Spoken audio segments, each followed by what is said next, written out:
Good day, everybody.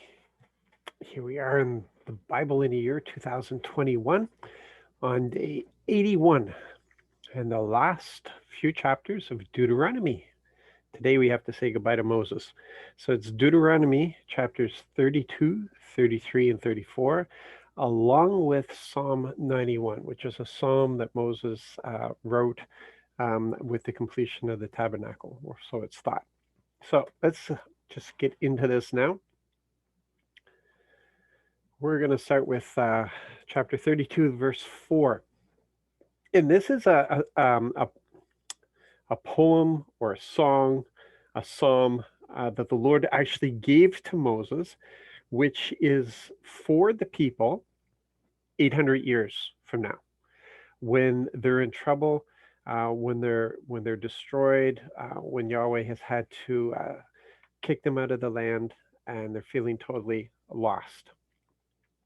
And here we see Moses. It's really Moses' perspective of Yahweh here, and it's what Yahweh is. It's the words he's given to Moses to express, and he says, "The rock, his acts are perfection, no doubt about it. All his ways are right. He's the faithful God, never deceiving, altogether righteous and true is he." Just consider that for a moment. Perfection, perfection. Are we able to get to the place of seeing him as perfect? A lot of the Jewish scholars don't see him perfect. I've read a number of pieces and books and such where they really see themselves as the correctors of Yahweh. They see themselves. They take their name literal. That it's them who are supposed to wrestle with Yahweh and make him better.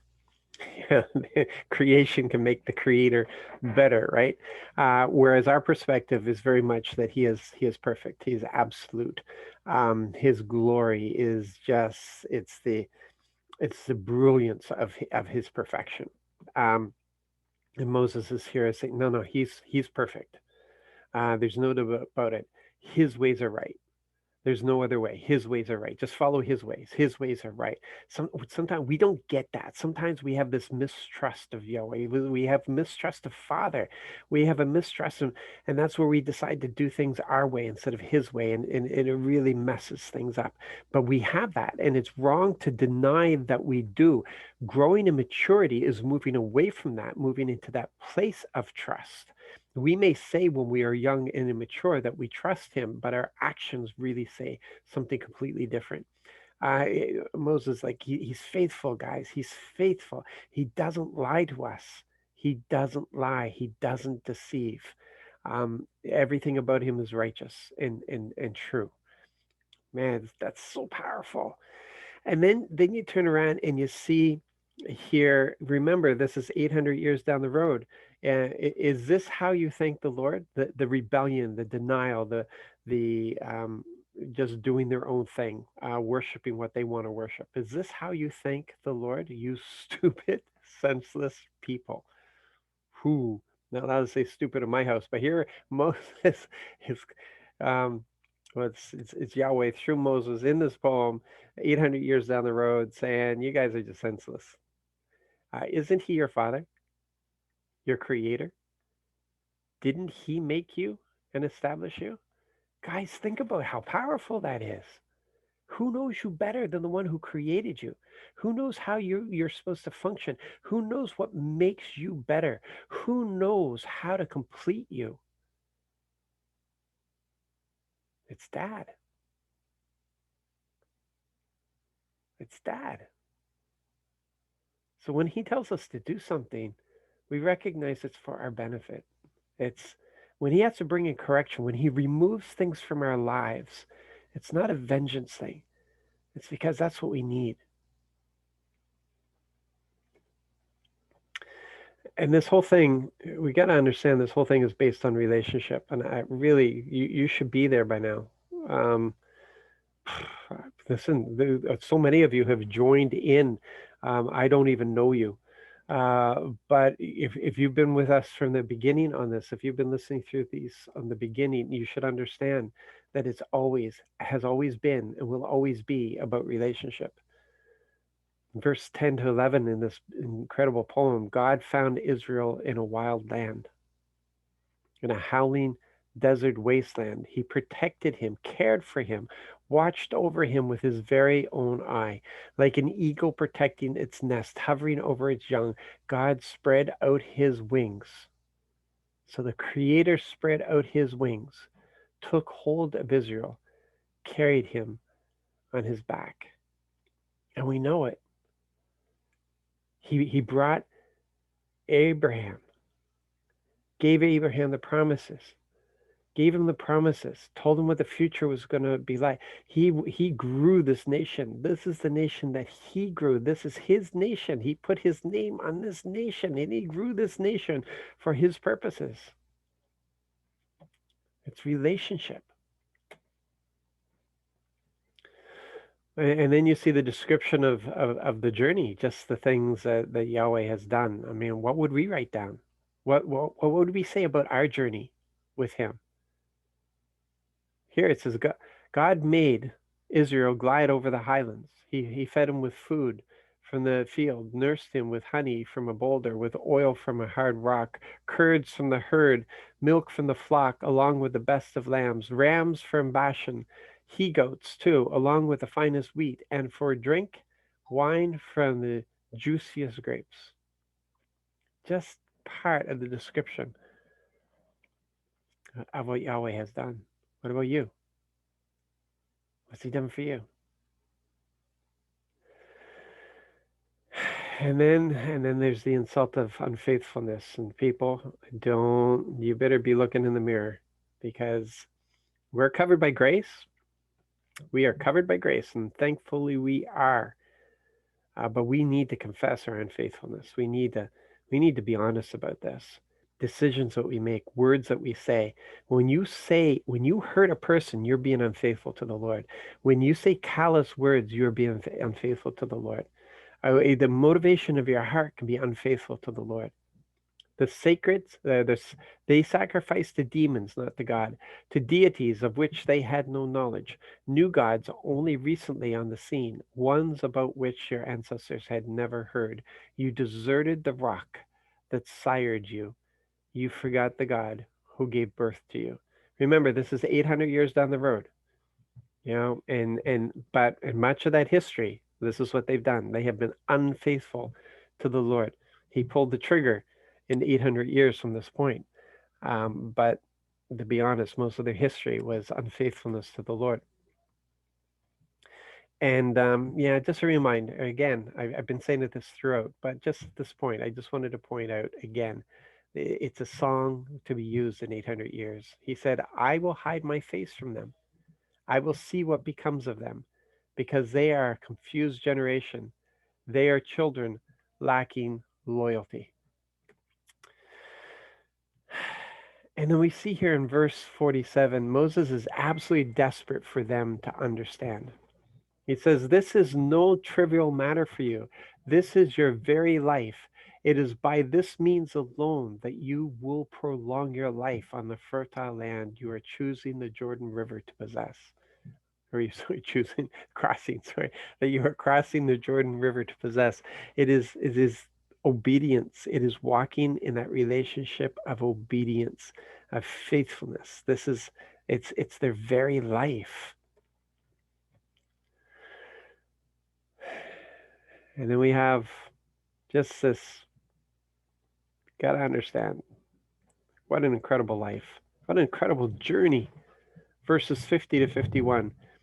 You will die on the mountain you have hiked up, and you will be gathered to your people, just like your brother Aaron, who died on Mount Hor, and was gathered to his people, because the two of you were unfaithful toward me in front of the Israelites at the waters of Meribeth Kadesh in the Zin wilderness, because you didn't treat me with proper respect before the Israelites.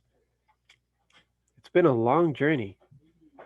It's been long, and it's coming to this end, and You gotta respect this. You gotta respect everything that Moses went through. You gotta respect how he was with the people. And look, what we see coming up.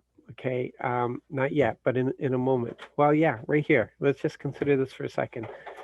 What was his heart like towards these people? What was Moses' heart? See, this is all about relationship. Can we get this? It's Moses' relationship to Yahweh, Yahweh with Israel, Israel with Yahweh.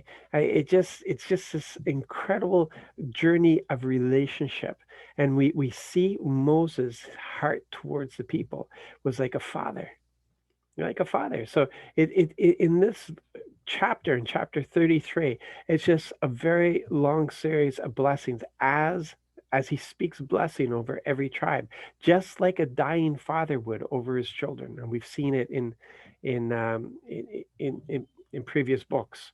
The dying father who gives a blessing to his children. And this is how Moses saw this nation. It's how he saw it. Um, it speaks to his heart. And how many times did we witness him stepping in the gap, protecting the nation from the justice of Yahweh? It's not that Yahweh was being unjust; they deserve the full measure of the judgment that needed to come upon them. But Moses would step in and, yeah, it's true. They blew it. It's true. You have a right to do this. But I just want to remind you of what the nations will say about you. And he stepped in the gap for them. Um, and then when in chapter 34, the last chapter of Deuteronomy, the last chapter of Moses, really, this is the last chapter of the Pentateuch. Um, and we see that the Lord fulfilled his promise. He let him see the land, and he let him see it supernaturally. There's no way he could see everything that it says here. There's no way he could see it from that mountaintop um, if it was not supernaturally. So then Moses hiked up from the Moabite plains to Mount Nebo, the peak of the Pisgah slope, which faces Jericho. The Lord showed him the whole land, the Gilead region as far as Dan's territory, all the parts belonging to Naphtali, along the land of Ephraim and Manasseh, as well as the entirety of Judah, as far as the Mediterranean Sea, also the arid southern plain, and the plain including the Jericho Valley, Palm City, as far as Zoar.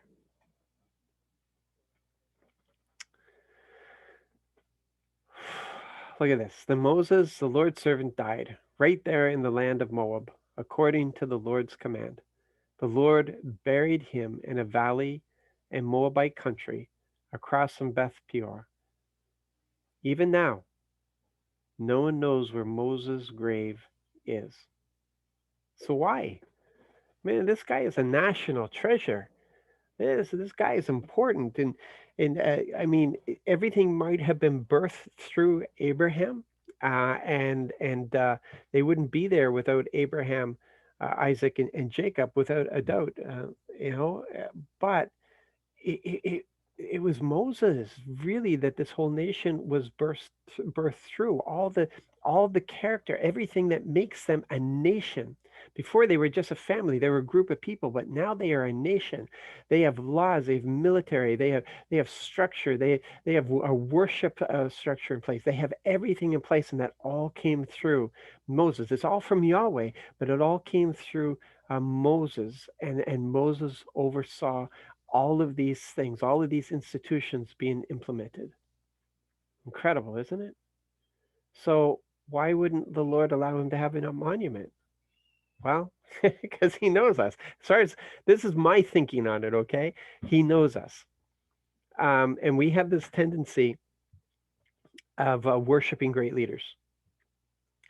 And and this is about Yahweh. It's not about Moses. We're thankful about Moses. We're thankful. And man, what an example of somebody who is faithful, long suffering, with a very difficult mission. And he was true and faithful to Yahweh. He never turned to the right or to the left. He never denied Yahweh. Once he put his hand to the plow, he never turned back, even on the most difficult days. The Lord wanted to wipe out the burden and start over with him, and he just said no. If you're going to wipe them out, wipe me out as well. This is yeah, but it's about Yahweh. We can appreciate Moses, but it's about Yahweh. And so Moses had to be appreciated, and then his body hidden away so nobody could make a shrine to him, and that he wouldn't be turned into a god, and all the rest of it. That's my take on him being his body being hidden away and nobody ever knowing about him. Okay, um, just the last part here. Well, Moses was 120 years old when he died. His eyesight wasn't impaired, and his vigor hadn't diminished a bit. This isn't about Moses, but the Lord preserved Moses. The Lord preserved Moses. The Lord preserved Moses, and he kept him well to carry on what he had to do. See, it's not about Moses. It's about the fact that Yahweh does whatever he wants. If he wants somebody to live to 500, they will live to 500. He will do whatever he wants. We have to get that through our head. He will do whatever he wants, and he is governed by his goodness. We have this about Joshua Nun's son was filled with wisdom because Moses had placed his hands on him, so that anointing was passed on to him. That anointing of wisdom was passed on to him. So the Israelites listened to Joshua, and they did exactly what the Lord commanded Moses. This is an incredible period of time. It is a season of obedience as they move through this under Joshua. They will make mistakes. Joshua, as the leader, will make mistakes, but the people themselves are following. And it's not about military strength. It's about the wisdom that was given to Joshua. And then we have this epitaph, I guess you would say. It's about the uniqueness of Moses. No prophet like Moses has yet emerged in Israel. Moses knew the Lord face to face. That's not even to mention all those signs and wonders that the Lord sent Moses to do in Egypt to Pharaoh, to all his servants, and to his entire land, as well as all the extraordinary power that Moses displayed before Israel's own eyes.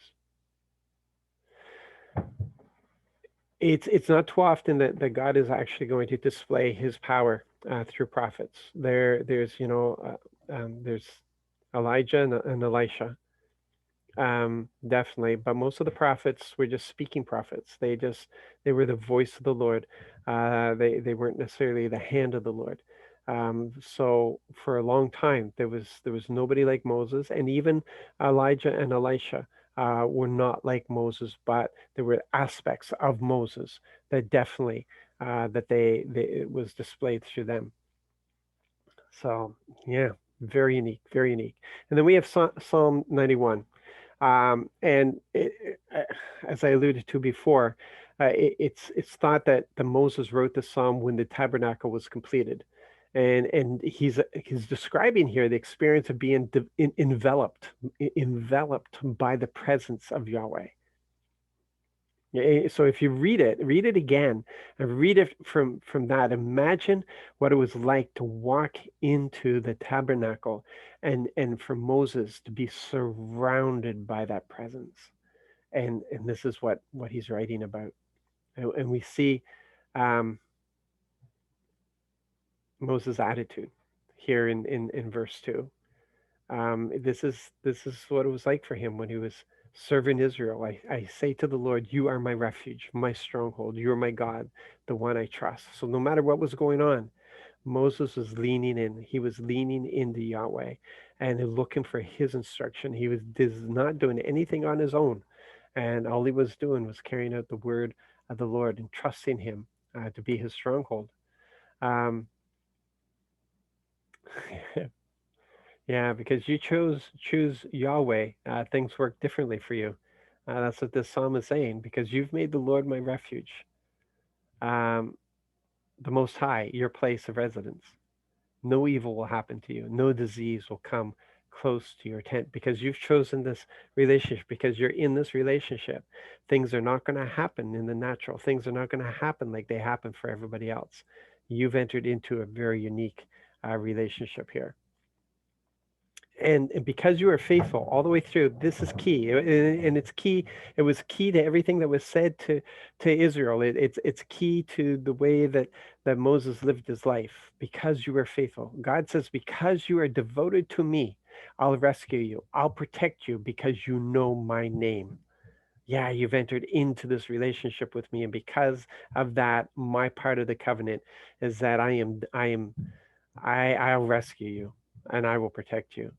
It's always it will always be about relationship with Yahweh.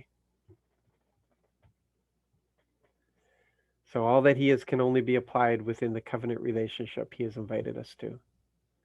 That's what's so very important. All these promises. People say, well, it never works out for me. Where are you in your relationship with Yahweh? Is this a covenant relationship where you understand your end of it so the Lord is able to carry out his end of it? And there you go. Congratulations. You have now completed the Pentateuch with Job attached to it. That's 6 books now. 6 books. You have completed 6 books, people. Very proud of you. Don't give up.